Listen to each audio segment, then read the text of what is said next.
there are a lot of different kinds of gilled mushrooms. And the most difficult group to identify are the gilled mushrooms, because they have so many different kinds of mushrooms that have essentially the same body shape. That is, a cap and a stem. And when you look under the cap, you see gills. And the clues that we're going to be talking about are the kinds of features that you need to look at and look for. This is not, in my opinion, this is easier than wildflower identification. It's definitely easier than trying to identify grasses. Some people find it much easier than others, but it just takes a little practice and a couple of maybe hints and clues and things. So I'll show you the kinds of things that I take out into the woods when I go, and these are things I think that are useful for you.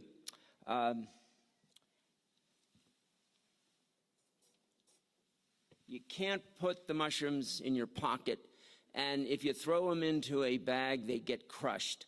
So you need something that's flat-bottomed. So a tomato basket box is good. Anything with a flat bottom works. This just happens to be something I carry around because it's collapsible. You hope it doesn't collapse on your mushrooms. But the idea is that you can fill this up, and it's good for general collecting of especially large mushrooms. If you're in an area where they really don't want you to pick mushrooms, where they have fines for picking, then you have to be a little careful about what you do.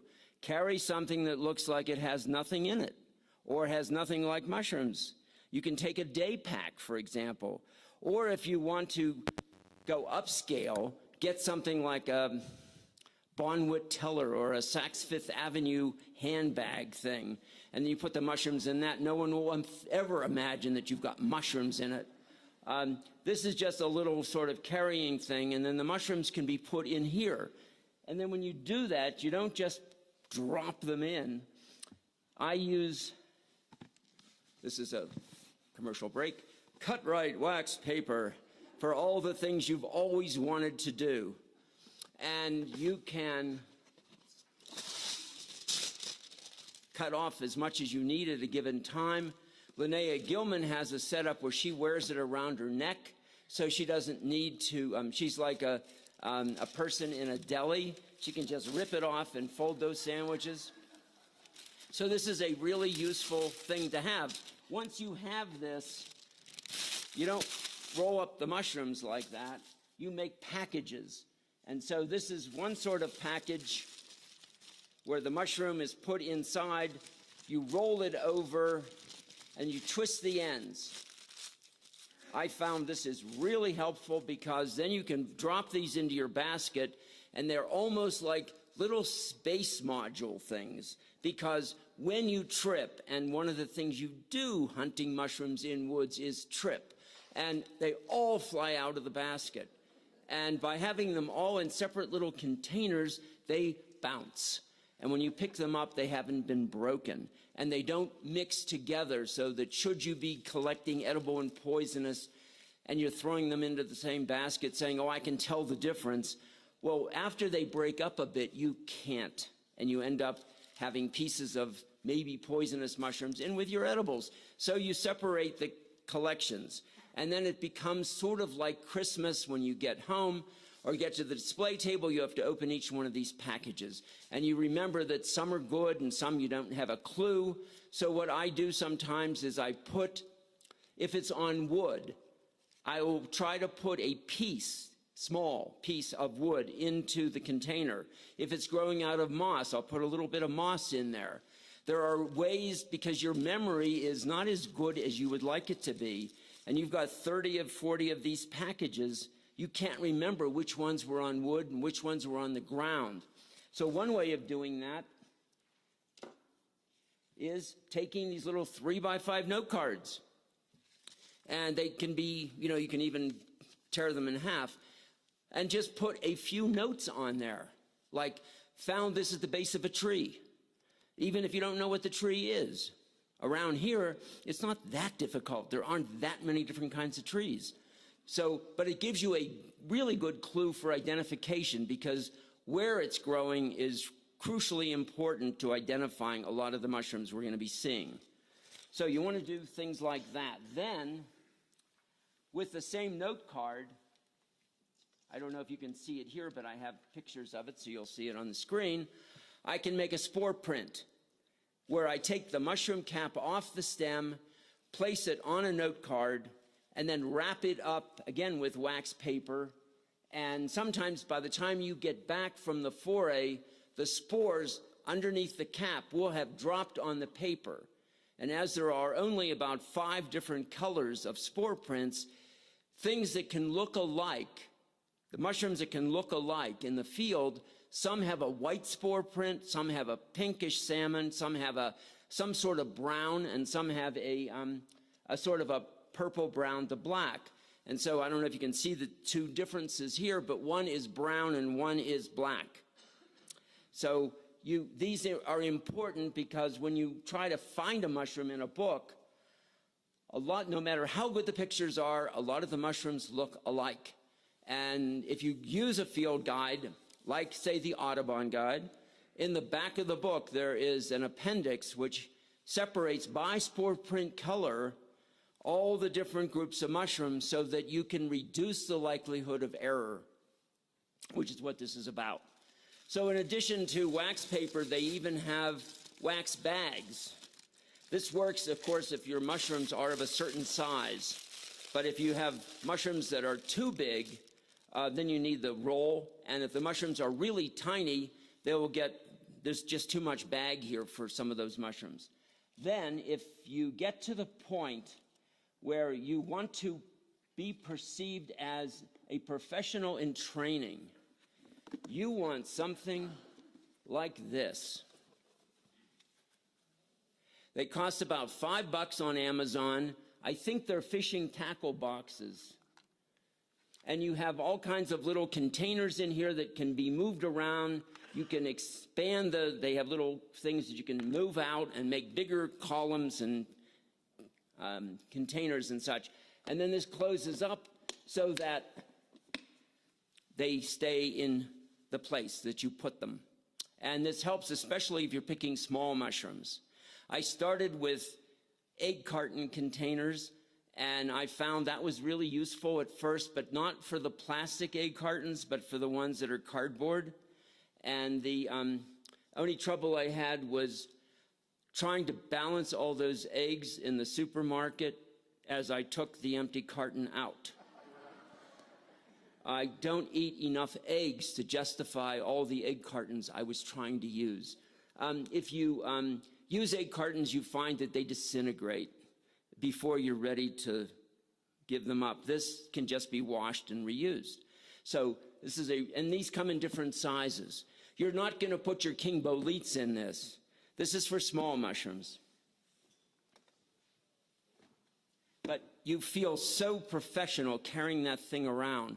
And you'll notice that professionals do use that sort of thing. So you get instant points. So if you are collecting, you need a knife. Preferably some kind of knife with a bright colored handle. This is red. So that when you put it down, when you're picking up your mushroom, you see it before you walk away from it. Otherwise, you'll see knives in the woods. There are mushroom hunters that have been out there. I even found a knife in a cemetery in New York, and I knew it was a mushroom hunter. Who else would be in a cemetery with a knife? I mean, there was nothing freshly dug. And then it's really helpful, and then the reason, of course, for having the knife is not to keep other people away. It's so that you can dig up the whole mushroom, because if you don't dig up the whole mushroom and you just cut the stem, as a lot of mushroom food collectors do, because if they know they've got king bolete, they're not going to pick up the whole mushroom and then have to deal with all the soil that's surrounding the base of the stem. That's how they do it. But if you're interested in identification, you need to get all of the features, including the base of the stem, and I'll show you why in a few minutes. So this is a useful knife, and this one has a brush, which I suppose is useful for mushrooms, but I find that when I use it, I knock the caps off. And then I have a hand lens, and this is a magnifying glass, and they sell them here. There's a bunch of different kinds available. Anything that works is good. If you are over 20, you probably need some visual assistance. As you get older, you need more and more. And then there are different kinds of lens. This is a flat printer's magnifying glass, which has different magnifications on it. You don't need much. You just need something so when someone says, do you see the dots on the stem? Or do you see the hairs on the cap? You don't have to pretend. You can actually look at it. And this one, if it's working, even has an LED, which is really cool, because it means in the forest you can actually see something instead of just squinting. Okay, then you don't have to use Altoids, but one of the things you have to do with mushrooms in many cases is taste them, because the question will be, is it peppery? Is it bitter? Is it acrid? Is it sweet? Does it have a distinct fragrance that translates into a taste? Well, a lot of the mushrooms are shockingly bitter. And when you have tasted, you don't swallow this, you just take a small piece. You'll see me if you're coming on the foray later. And then you need to do something about what you've got in your mouth, because you spit it out and you find water doesn't cleanse. So I use Altoid mints because it's a curiously strong mint. And it seems to work. And after a while, you lose that horrible memory of that russula that you just bit into. It's useful to have water with you. Dehydration is a problem no one ever talks about. When you're mushrooms, you forget all about drinking. You are so focused on the goal, and you don't realize that you are being seriously dehydrated, especially here in the mountains. So it's good to have something. Drinking your own urine is not advised. It is not necessary. We get out of the woods usually within 3 or 4 hours. If you find yourself overnight, that's another issue. Okay. Taking pictures. It's really a good idea to take pictures of what you're finding. You can write down the best notes in the world. Cap, dark brown, gills, yellow-brown, stem, and you have all the color, and you have all the surfaces, and you put everything down. It takes a lot of time to do that, too. You take a picture of the mushroom, and it sometimes gives you a much better record of what you're doing than the names you're putting down for colors and surfaces and such. And if you've got an iPhone, good for you. This is an old-fashioned digital camera that is light enough and small enough for me to put in my pocket. And I don't really much care about the quality of the picture. I know a lot of you take much better pictures than I do. I'm only interested in the features of the mushroom that I really want to get on the camera. And I'll put this on my computer when I get home. I have iPhoto. It blows the whole thing up. Not only do I see the mushroom I photographed in a much larger format than I could ever see it in the field, because you've got the whole computer screen, but I even see things I didn't even see when I was taking the picture of the mushroom. Features of that mushroom that become visible, or the mushroom next to it. I didn't even know there was a mushroom next to it because I was so focused. And then there's this mushroom that's more interesting than the one I photographed. So this is a really useful thing to do, and you find that if you are a picture taker, it's very easy to just go out and make 20 or 30 pictures on a foray. And then when you get home, try to connect the mushrooms you photographed to some of the mushrooms you collected. and say, here's my mushroom, here's my photograph. Let's see if I can find a name for this thing. Or if someone tells you that it's Pholiota squarosa, and you've got the mushroom in your hand and you've got the photograph, and you can smell that thing, we'll talk about that, you've got everything you need. So these are ways of starting out, getting going, and with a field guide, preferably small. There's no point taking a really big, heavy book out there because you won't use it. You'll use it when you get back. So something small that can fit into a pocket or a backpack or something, just for, not for reading, for checking odd things like, I think I have a rustula, how would I know? And you can look up rustula and you can say, well, this is what the features are. Is this showing what I think it is? And do I want to collect it? If you're interested in edibles, what's the point of collecting 40 or 50 mushrooms of something you're not going to eat when you come back? I think someone this week already collected what we call the big cat, Cataphalasma, thinking it was a matsutake. Those are big, heavy mushrooms. They weigh you down.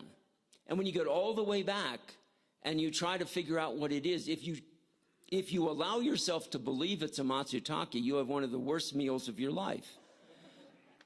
It's not poisonous. It's just something that the bad taste stays with you. So you want to, if you want matsutake, you want to know in the field, is it a matsutake? Not, you don't want to just collect one if you've got 30, but you don't want to collect 30 if it's a Cataphalasma. Okay, so let's look at some of these things in terms of the clues we need to see to identify the mushrooms that we're going to be finding today. And maybe there are 4 or 5 things you need to know about and do, and these are things that you will do over and over again so that it becomes second nature.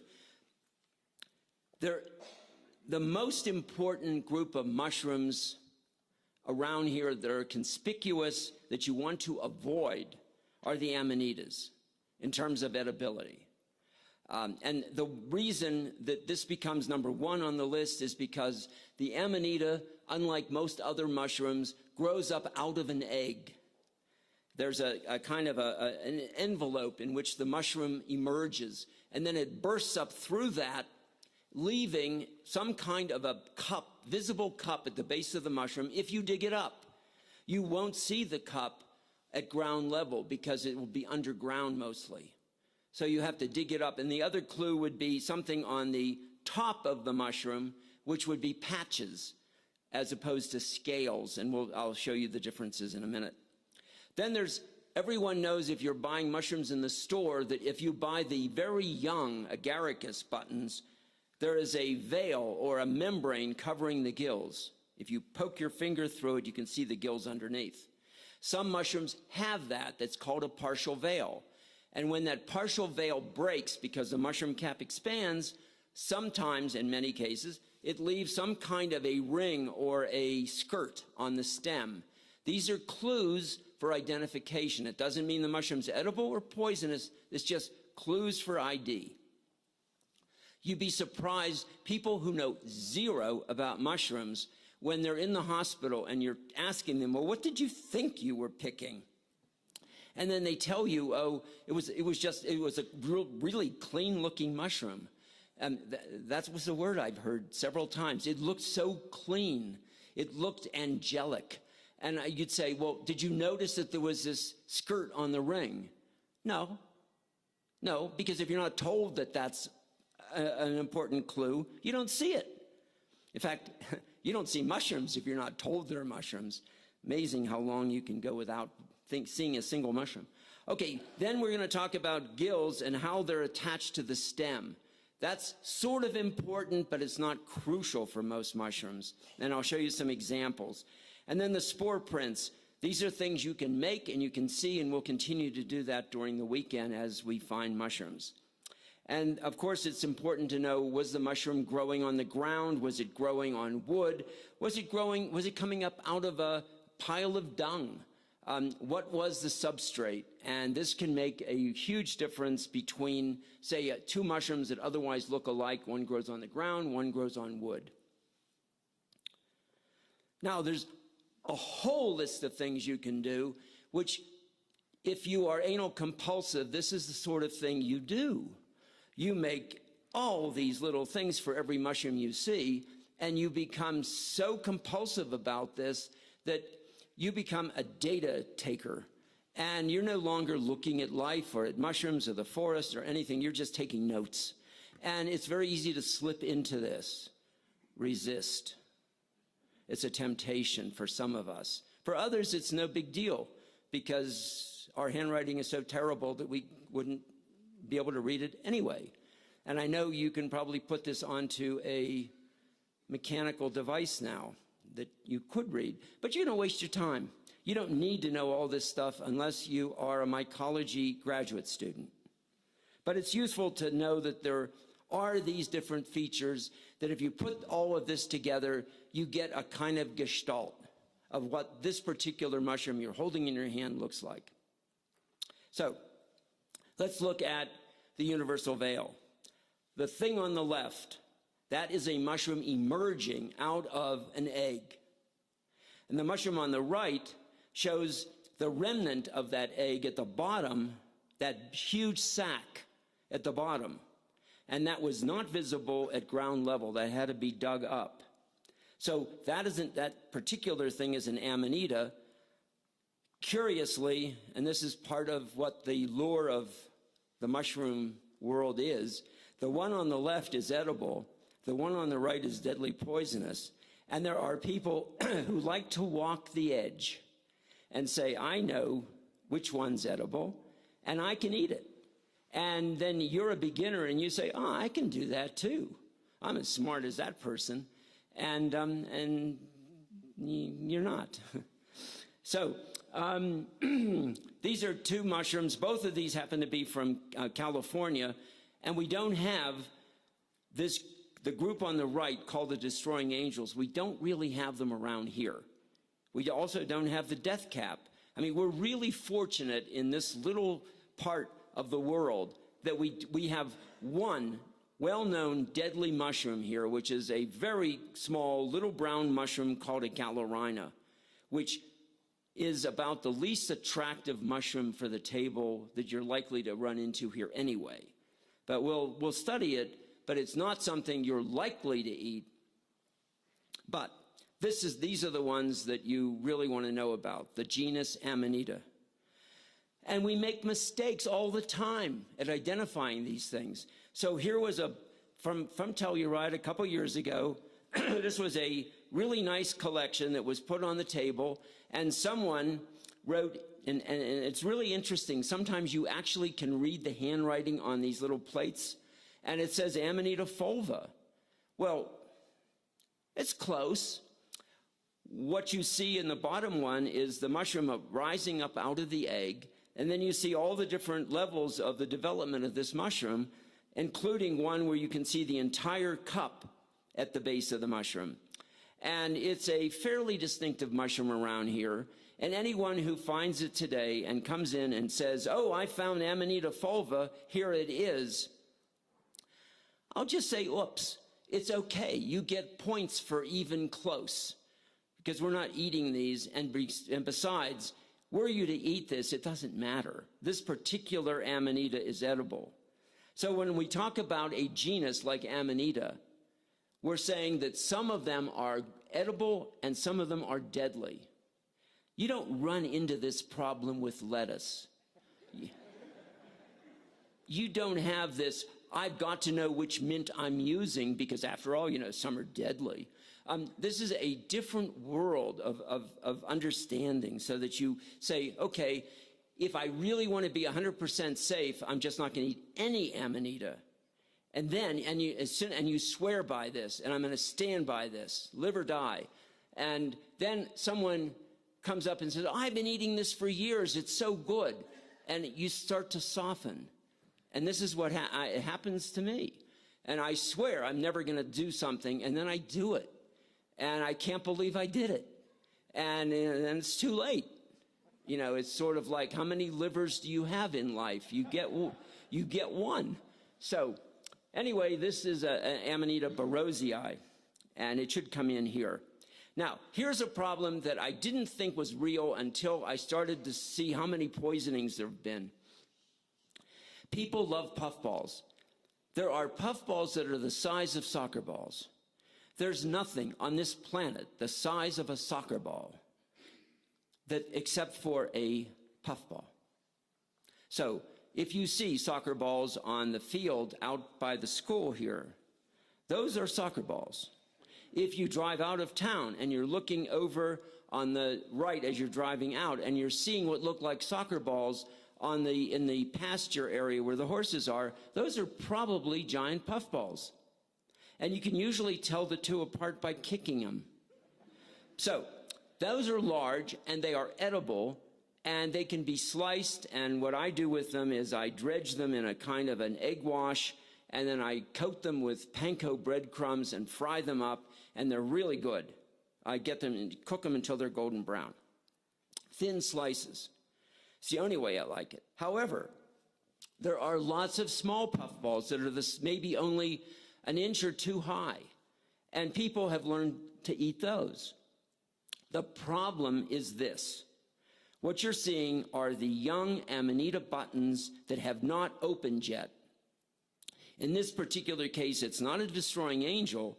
These actually are either the fly agaric or something very close to it, the Amanita muscaria type.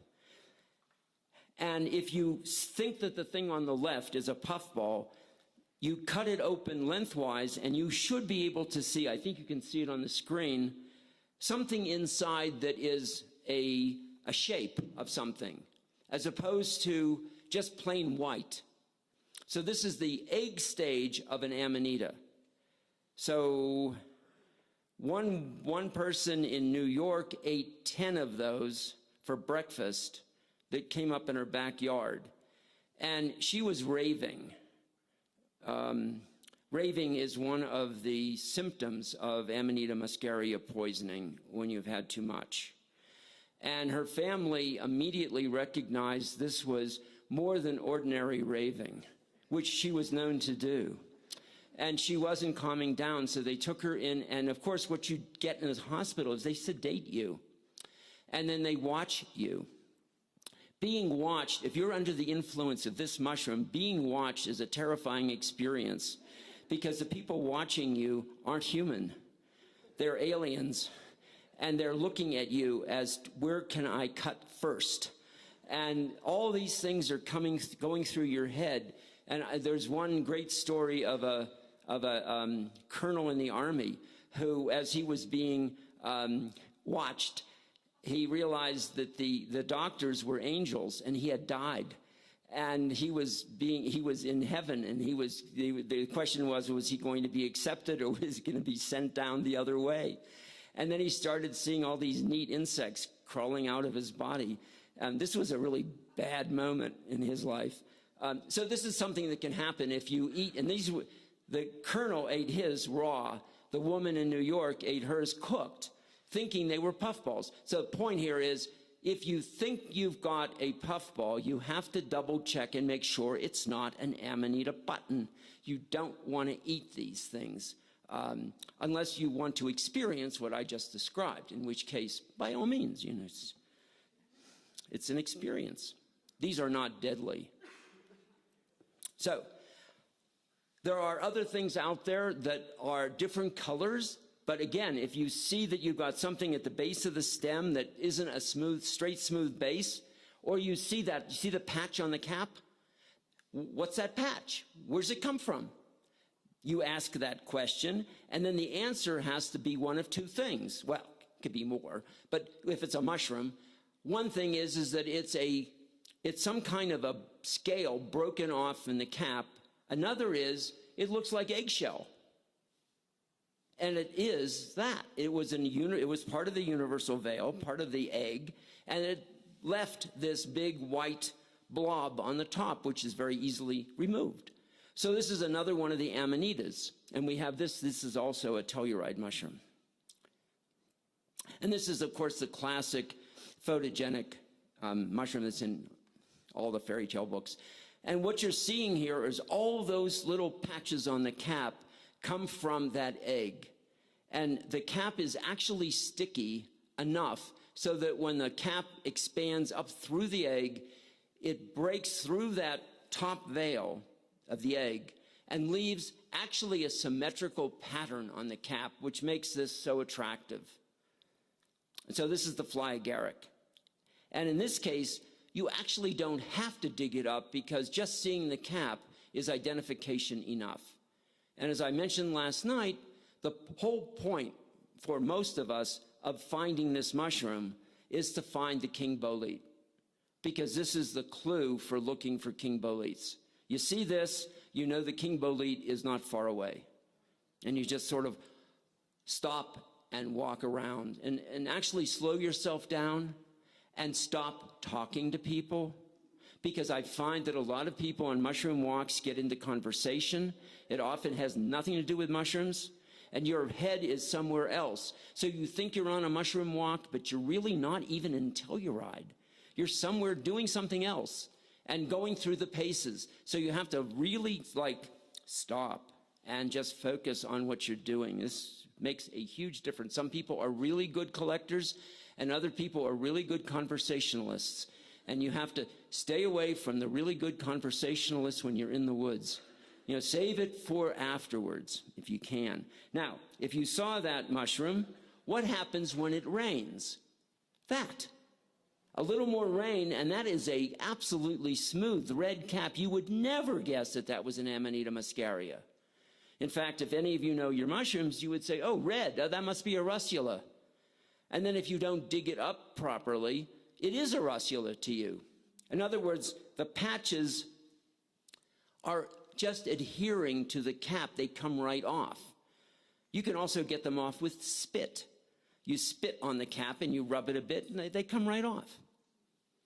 So this is an important feature that differentiates patches from the universal veil from scales that you have on things like foliotas and lepiotas, where all the spit in the world won't rub the scales off because they're torn pieces of cap, whereas this is something independent of the cap that sits on the cap of the mushroom. And you can see just a few things are left there. All right, and then I showed this last night. This is the fly agaric, and they often grow. You can find them in fairy rings. You can find them in bunches. They usually grow here under the spruce and within maybe 50 feet of spruce, the Engelmann spruce trees around here. And this is a collection from California, and this is the one I mentioned last night. Would you eat this mushroom? And if you would, why would you eat this mushroom? And my answer is you eat this mushroom because peer pressure gets the best of you. You are unlikely to do this in the privacy of your own home by yourself. You do this with other people who are all excited and hyped up on it and say, hey, I've got this great recipe. We can cook this mushroom. It's really good, man.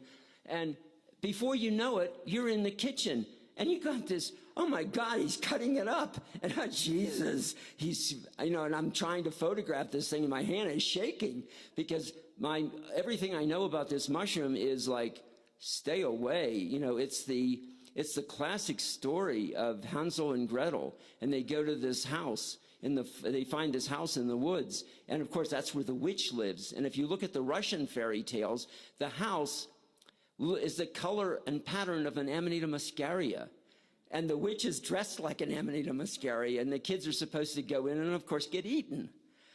So it's a real strong aversion to this mushroom in every culture I have studied, except for the Koryaks and the Chukchis in the Russian Far East. And I think Larry Millman's going to talk about the Chukchis later today and tomorrow. So but we have this mushroom here, and one version of it or another, and we boiled it up in a lot of water and then drained it well. And then we just sauteed the heck out of it until it turned as kind of a golden brown. And you find that I have no idea what the toxic dose is on this thing. I don't know anyone who sits down and eats 3 or 4 of these. But as a cocktail appetizer, it was delicious. And I saw all kinds of people eating it in California this winter who had never eaten this mushroom before, never thought about it one way or the other, but it was presented in such a positive, I mean, the aura around it was so positive. The energy was just with you, and you say, I want to be part of this. It's sort of like, you know, this is mass, and you're coming up and you're opening your mouth and someone's sticking something in your mouth and you're saying, oh my God, it's the body of the living Christ. Oh my God. And this is it. And you say, I've done it. And then you transcend. And so, you know, I'm not who I was before I ate this mushroom. So, and it's just a dish of, you know, fried mushrooms. But it's totally transforming. I don't recommend it, but I will tell you that it won't kill you. And if you do it badly, you probably will hate me forever. So if this is something that really appeals to you, David Aurora's recipe is online. I think shouldn't be very hard to find. And good luck. But in the meantime, you probably should get Joel Kaufman's telephone number if you're planning to do it around here, and he'll sympathize with you. Okay, the partial veil. So under the cap of the mushrooms, you have this kind of membrane, and it's typical in agaricus. It's in lots of mushrooms. The Cortinarius has it. Different kinds of these partial veils have different textures and surfaces, and so one of the things that you will notice is, does the mushroom have it or not? So if you look at the mushroom on the left, the one that's showing the underside of the cap, if you decide that is not a gilled mushroom because you don't see gills, then you have to answer, well, what is it? Is it a bolete of some sort? This is where your finger comes in handy. You take it and you poke it, and it splits. And then underneath this membrane, you see gills, and you say, it's a gilled mushroom. Then the question is the mushroom on the left, which is white, and the mushroom on the right, which is white, are they the same thing? Does it really matter? Could you make a mistake if you ate one instead of the other? Well, one you live and one you die. But you know what? This is so overblown because you're going to die anyway. You know, this is such an illusion that somehow if we only eat edible mushrooms, we're going to live forever. You know that isn't so. Is this something that your folks told you at some point? Anyway, if you want to survive this festival, the agaricus is definitely the better one to try. And you'll notice with agaricus, we'll talk about it at the display table, there are some really good agaricus species out here that people are finding, and they are white, like the destroying angel. They smell like anise or almond extract, and they are really good. There are also some agaricus out here, same genus, that are not so good. And we'll probably see both kinds on the display tables, and we'll talk about them. The mushroom on the right is showing what happens when the veil breaks, leaving that band on the stem. That band is an annulus. We call it a ring. You can call it a skirt, but it's a visible piece of tissue that is on the stem of a lot of mushrooms. And so when you're finding mushrooms, don't grab it by the stem and show it to someone, because you may crush the ring and not even know about it, and then they won't see it, and you'll get a misidentification. So with something like this, there's a mushroom on the left that has a ring, and it has brown gills. There's a mushroom on the right. Those gills aren't the same color, but there is a kind of I don't know if you can see that, there's a kind of band on that stem also. Turns out these are two different mushrooms. One of them is an agaricus, the one on the left. The one on the right is a stropharia.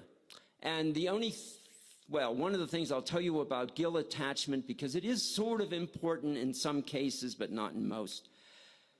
If you take your hand on the cap of the mushroom on the left and you hold the stem in one hand, cap in the other, and move it a bit, you can actually remove the cap from the stem without tearing any of the gills. The gills are called free. That is, they're free of the stem.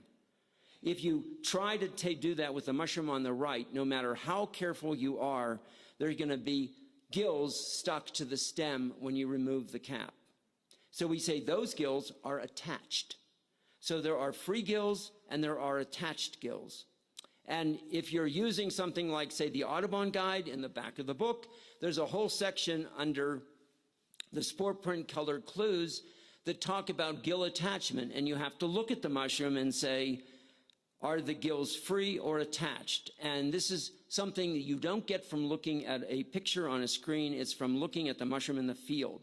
So one of the things we're going to do on the walk today is we're going to look at all these mushrooms we find and answer basic questions so you can do this on your own. And you'll find out which ones are important to know the differences and which ones are less important to know. So in this case, the agaricus, the gills are free from the stem. The stropharia, the gills are attached. This doesn't tell you one's edible and one's poisonous. This is just a separation of two things. It's a taxonomic feature. I mentioned last year that John Cage, the composer, who was here back in the late 80s, he found bushel baskets full of that mushroom on the right, and he thought it was an agaricus. This was back in the 1950s, and he was eating it because he believed it was an agaricus. He didn't know what he was eating. He just said it's some sort of agaricus. Eventually, it got sent off to Alexander Smith in Michigan, who was the main mycologist in the U.S. at that time. And Alex Smith said, oh, you've got a stropharia, and which really upset John because he'd been feeding it to all his friends in the art world. And he realized that if he had made a true blunder and it had really been poisonous, he could have wiped out a whole generation of artists in the United States. So it turns out these are both edible mushrooms. And the one on the right is the Stropharia rugoso annulata, what we call the wine cap mushroom. The one on the left is Agaricus bitorquis, which is what we call the spring agaricus.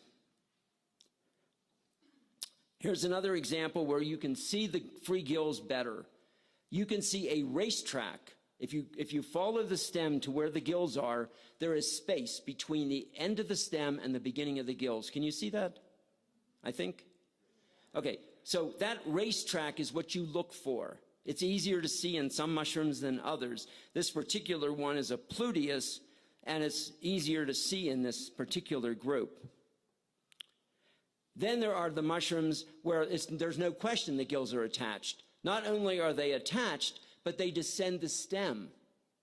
So there's a group of mushrooms out there that the feature you're looking for is not just are they attached, but how are they attached? And so decurrent gills or descending gills is a feature. This particular one is a jack-o'-lantern, which we don't have here, but is common on both coasts. And it's a lookalike for the chanterelle. Not here, because we don't have this here. So fortunately, the chanterelle really doesn't have any lookalikes here that of any note, whereas both coasts have jack-o'-lanterns, and they are not uncommonly eaten by people who think they are chanterelles. And these are chanterelles. These are Colorado chanterelles. These are the chanterelles. Let's see if I have a better picture. I don't. Okay. These are really small. And if you find them this weekend, we will celebrate that because this is, we're not seeing them yet.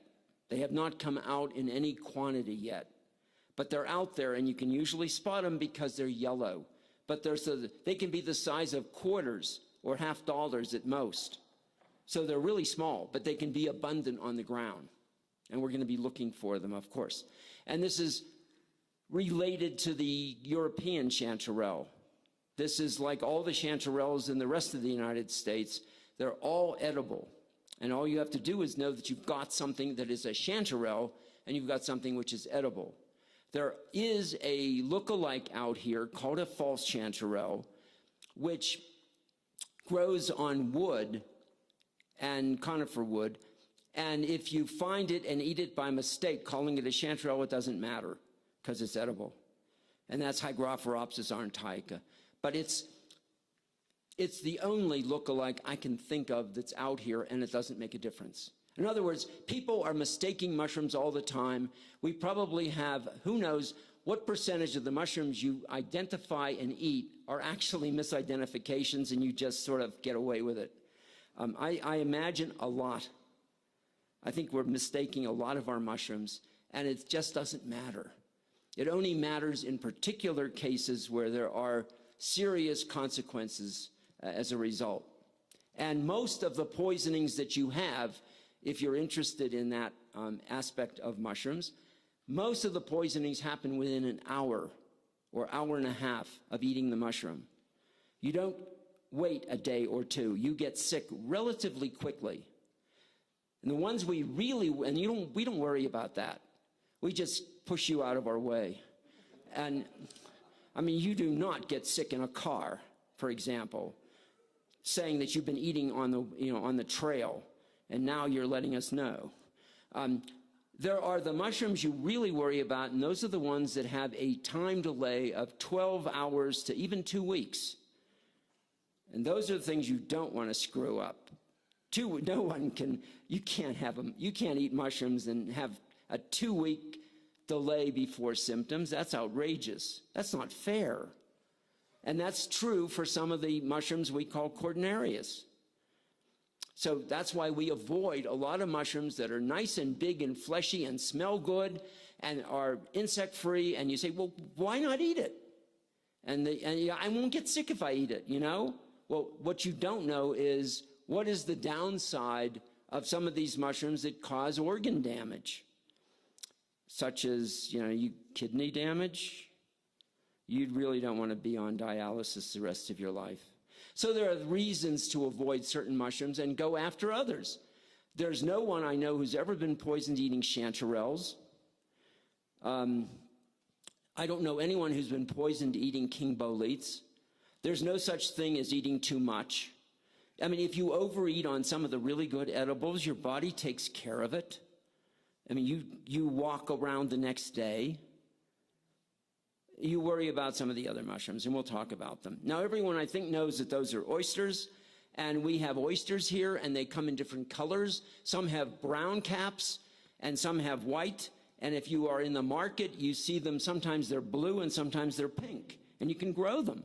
But these are things that grow on logs, on trees. They have really no stem at all. It's all gill underneath the cap. So, and they're large. So if you see an oyster mushroom and it's a ½ an inch across, it's not the oyster mushroom. If you see an oyster mushroom that's, say, 1.5 inches to 2 inches across, it may be something else. If you see an oyster mushroom that's 4 or 5 inches across, the likelihood is, great likelihood is, it's all it can be. So we will see these, and again, this is the thing you do at the display table. So one of the things, if you haven't been doing it, if you have a camera, photograph the display table mushrooms that are identified. We'll be going over it to make sure there are no mistakes, but it's really important. All right, how about Lactarius?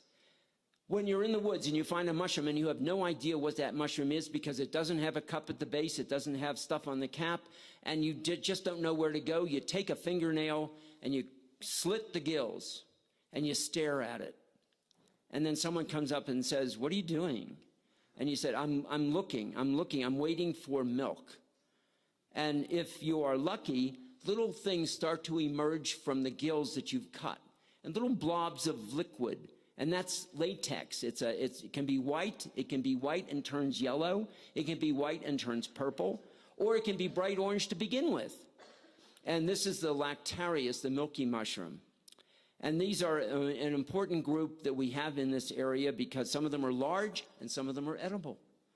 And the other one is the russula, the thing on the right, which looks like something you would never want to pick because it looks partially destroyed already, is what you see when you see russulas. They look partially broken. And so with the Lactarius, if you can't get the color of the latex, or you don't see anything from the gills, then take a knife and cut the base of the stem across, and then around the edge of the stem, you'll see that bright color showing, which is the latex. This particular one is our local Lactarius deliciosus, which is a good edible out here, by the way. Makes a really good dish. And this is one of my maybe 3 favorite mushrooms out here. This is the shrimp russula, and several people have been finding it already. It has a red cap, usually red-purple. Usually there's pink on the stem. If you rub the stem, it sort of turns a sort of yellow-green. The big clue is when you smell the gills, they smell like shrimp or crab. And if you can't detect it because maybe it's too cold, you put them in a bag and let them sit in a bag for an hour or so, then open the bag and stick your nose in. And you'll really get that kind of seafood smell from it. And they grow under the spruce out here. They are a choice edible mushroom. Of all the russulas, this is the one I really collect. I don't much care for a lot of the other ones. By the way, in terms of the genus Russula, if you don't already know this, it's about the only mushroom you can pick up, throw against a rock, and it shatters. You should throw mushrooms more than you're not. I mean, this is not disrespect for the mushroom. You are helping the mushroom disperse its spores. You can always find a rationale. The idea is if you throw other mushrooms against a rock, they break in 2 pieces or 3. A russula breaks into 100. And that's an easy way to recognize the genus, plus the fact that they look a little decrepit. But this is a choice edible mushroom. You can saute it, make a really good saute with it. You can make seafood pasta in Colorado and not worry about any kind of disease that you could be getting from seafood. If you have a diet that says, I am not allowed to eat shellfish, you can eat the shrimp russula and you don't get punished. I mean, there is divine retribution for some people in some religions, and there is a waiver on shrimp russula. All right, spore prints, just a couple notes on that. Make them. They won't always come out. Maybe only 20% will come out. But these are the things that will help you identify mushrooms so that you can get a very dark spore print on agaricus or stropharia. You can, if you have a mushroom that produces a white spore print, if you put it on white paper, it's going to be hard to see. So put it on a colored piece of paper, and it'll come out more clearly. And the one that's on the right side, on the sort of pink paper, that's a different color white than the one on the left. The one on the left is sort of bone white. The one on the right is sort of almost a cream white. And these are notes that you can take so that you can say, this mushroom has a cream white spore print, or even a cream yellow. And then here's a mushroom that has a sort of a brownish spore print, but actually when you're looking at it, it's sort of, there's some red component in that, and we call that pink. Now I know you know that's not pink, but that's what we call pink anyway. And that refers to 2 groups of mushrooms, the pluteus, the fawn mushroom, and then the brown, the entoloma group. And then you can make whole sets of these things, and they're fun to do. And you make all these things. And then if you're really creative, you have them, you make a spore print, then you make another spore print color on top of that one. And maybe, a little bit to the side until you make a really nice artistic pattern. And then you go out to an art supply store and you get a fixative that you can spray it, and you've got yourself a greeting card. And you can make, you know how much greeting cards cost now? So you can make your own set of greeting cards. Each one will be unique, and your friends will love it. They won't understand it, but they'll love it because they'll know you put the effort in for whatever it was you did. Okay, just a few more things. If the mushroom is clustered, then you want to know, is it on wood or not on wood? So all the features of this mushroom that you're seeing here, the cap, the stem is somewhat scaly. There is a ring on the stem, which I can see but up at the top near where the gills are, showing that it had a partial veil. It's growing in a cluster. It was growing on wood. The gills are white. If I made a spore print, it would be white. It keys out to armillaria, the honey mushroom. There is nothing else it can be. I mean, this is what's nice about having 3 or 4 or 5 clues. It reduces the possibilities until you find there's only one answer. This is what you hope to do when you're out collecting. Someone found this yesterday. Vaguely looks like a honey mushroom that's gone through an egg wash. It's scaly. It's definitely got a veil covering the gills on the left. You can see the white gills in the center. It's got all these neat things on the stem, and then you think, how could you not know what this mushroom is? Well, if you come from Ohio, you don't know what it is because you don't have it there. You don't have it in most of the country. We have it here. And this is a really good edible mushroom that's called, in the Audubon Guide, it's called Armillaria straminia, variety americana. And I think the new name for it now is Floccularia americana. But the scientific name doesn't change the edibility of the thing. The point is you've got a mushroom growing, in this case on the ground. It has all this bright yellow color to it. There are very few things with this bright yellow color around here in Telluride, and this is edible. And then you can find something like this. He was really happy until I told him what it was. He thought he had found like the mother lode of edible mushrooms. And of course, this is Will Adams. And this cluster is Pholiota squarosa. And it almost looks like, well, how do you know it's not a honey mushroom? And how do you know it's not a this? And how do you know it's not a that? It was on wood. It smells horrible. I think it smells sort of, has a garlicky, oniony smell to it. And then some other people thought that some other odors predominated. But it was a very strong scented, someone said corn silk odor. And it's scaly. And it's a nice mushroom to find. It fills up a basket. It's not a good mushroom to eat. If you eat it and you don't get sick, please let me know. I am trying to find people who can actually digest this thing. It used to be more popular. People then started getting sick eating it. You're going to find a lot of large white mushrooms out there. You're going to pick 20 or 30 of them. You're going to bring them in with great expectation, and we're going to dash those hopes. We're going to say, eat it if you want to, but we don't recommend it. Just because it's big and because it's clean and because you got a lot of it doesn't mean it's good. I mean, I'll take 3 chanterelles over a whole basket full of these things. So this is a giant Clitosobe. You can't miss it. They grow in fairy rings. And they're one of the largest white mushrooms out there now. So you will bring it in, but look for it on the display table. And then you always find mushrooms you don't expect. This was New York City, and it was Inwood Hill Park in Manhattan. And we were just having a walk through the woods with a bunch of what I thought were middle-aged people who could just as easily have been bird watching. But they went on a mushroom hunt. And we're walking through the woods, and we find this thing. And I pick one, and you can't help but touch the stem, and the thing was turning blue. And I thought it would be a neat little educational moment. And I talked about the fact that this is Psilocybe cyanescens, and that this is a magic mushroom, and that there are people younger than they were who would gather this mushroom and then eat it and then hallucinate. And they listened to me very carefully. And then lesson's over, and we walk down the trail, and someone comes up to me and says, "Did you see what they did?" And I said, "No." They said, "They dove on that area. There isn't one left." And so there's no such thing as age anymore.